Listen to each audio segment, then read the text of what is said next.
Hey, how's it going? This is the Hoser Gun Guy, and today we have the Norinco Type 97. It's featuring the T97.ca flat top upper.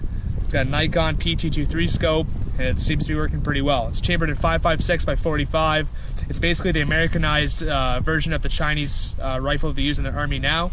It takes AR-15 magazines, and yeah, so we're just gonna shoot it and see how it does.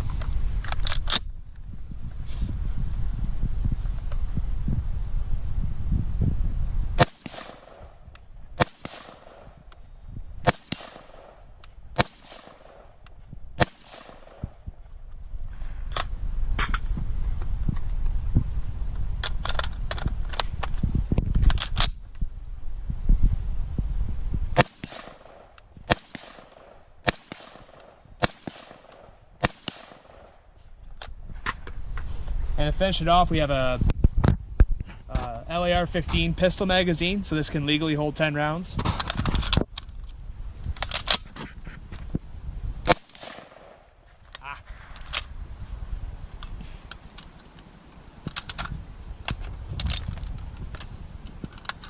And they're very cheap.